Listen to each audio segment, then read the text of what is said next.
Right then, hello everybody, welcome back to Team Prawn Racing. So, fresh off the elation of our win at Croft. I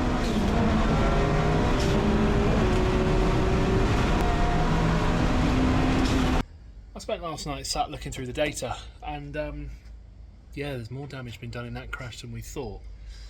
We got some major loss of oil pressure issues. So it's Sunday, it's 1 week after Croft. Just been looking through it all and yeah, I'm not happy. I'm going to tear into it. I've checked the sensors, I've checked the wiring. That all checks out. We are definitely down on oil pressure at full chat. So car's up in the air, splitter off. Let's get the sump off and see what we find.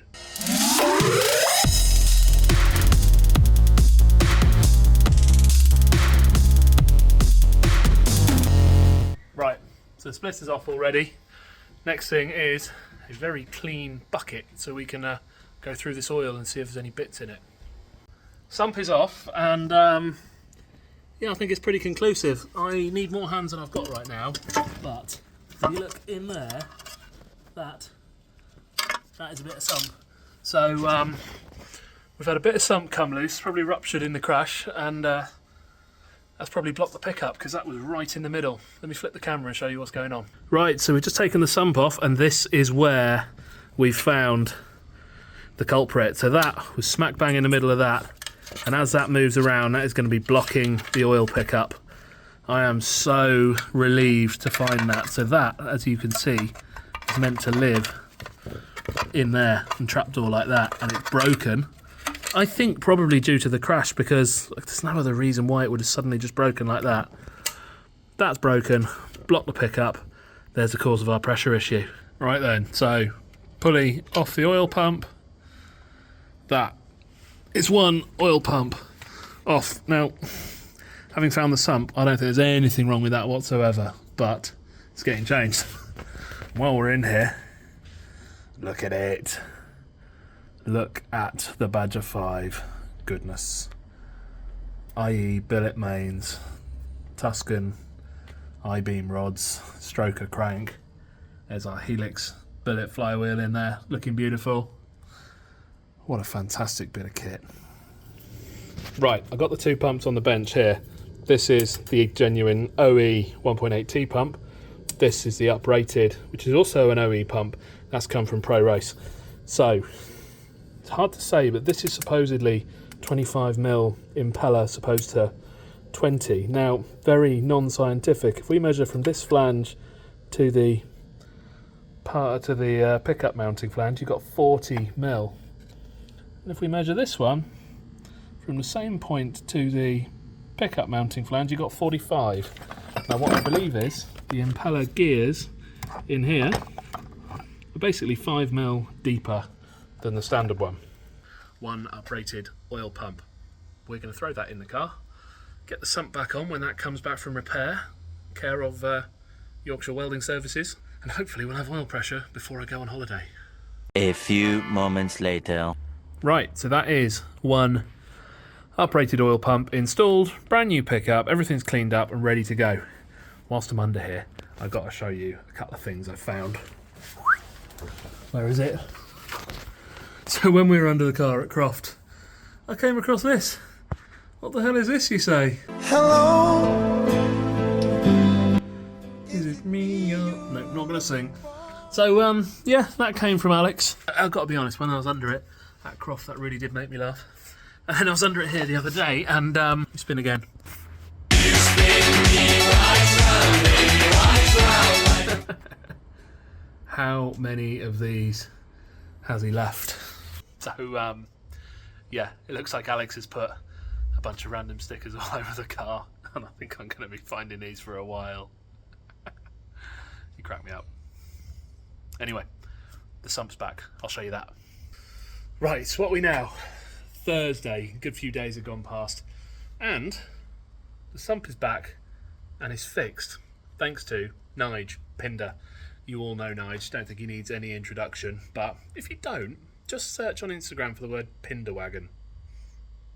Flip the camera, show you what we've done. So quite often AP welds stuff up for me, but being August, he is currently away on holiday. Now, the section that broke was this section, snapped through here, and this bit under here, but under there is what broke. And obviously you can't get in to weld it up. So what Nigel's done, he's cut out this whole baffle across here, along here, down here, removed all of this to allow him to get in there and weld that plate back in. But because it had gone through the slot where this is, he's had to remake all of this and reshape it. It's gone back in. It's actually really neat work. Whilst he's in there, he's added a bit more weld here. He's gone down in here. We put a tack here, so this didn't originally have tacks in the bottom. He's put a tack here, a tack down in here, tacked this here, and then tacked this here again. So the baffles are all now absolutely solid. One of these baffles was looking a bit worse for wear, so I've replaced that with a brand new RCM one. Otherwise, these are all the original baffles. So that's all back in, welded up, ready to go. Massive thanks to Nige for that.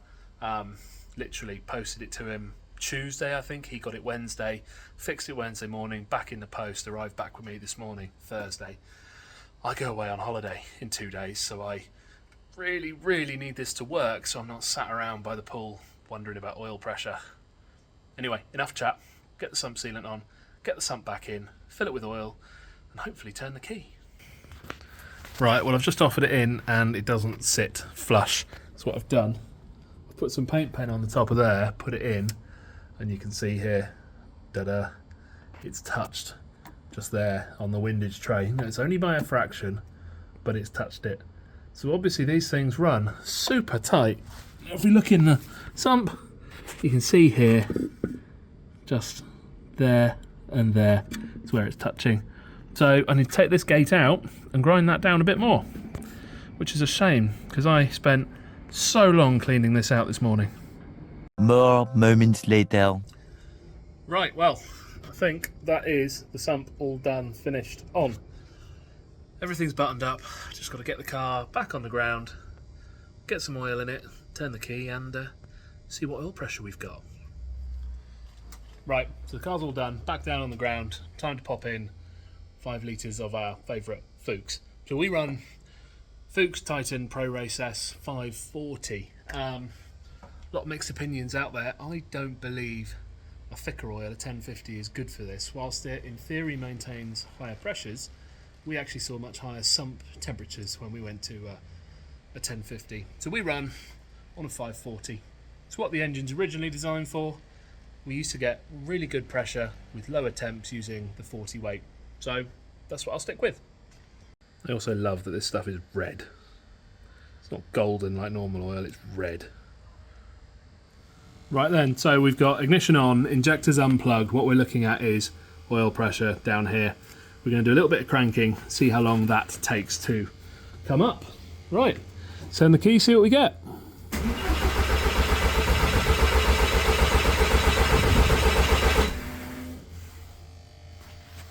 Nothing yet, so we're going to crank it a bit more and keep going and see if we get some oil pressure.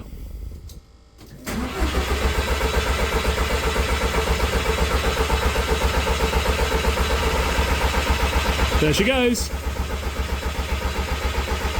2 bar.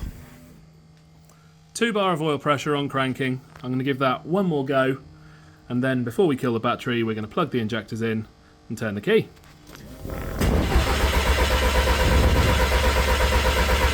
There you go, 1.9 bar on cranking.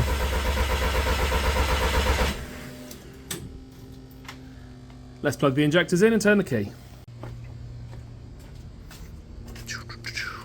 1, 2, 3, 4. Fingers crossed, turn the key, see what the oil pressure does. Right, turn the key, we've got oil pressure, injectors are back in, let's fire her up.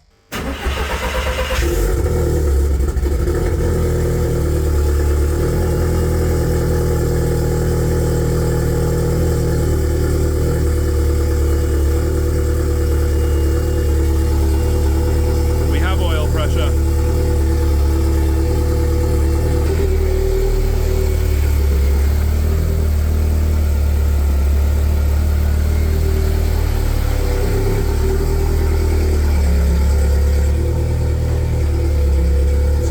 over 4 bar there, but if I blip it,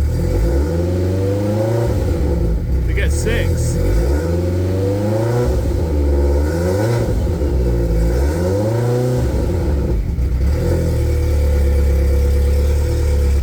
So we're at what the relief valve does, kind of 4 and a bit on cold start, idle like normal, but little blip and we're over 6 already. It's definitely making more pressure than it used to. Happy with that. I'm going to check the car over, make sure there's no leaks, and we're going to call that quits and I'm off on holiday. I hope you guys will like this one. Please don't forget to like, share and subscribe. Going to be a couple more techie garage vids possibly before we hit Snetterton in 2 weeks time on my birthday. Have fun, like, share, subscribe. Sorry about the break in the videos, I've been so busy. See you soon. Cheers guys.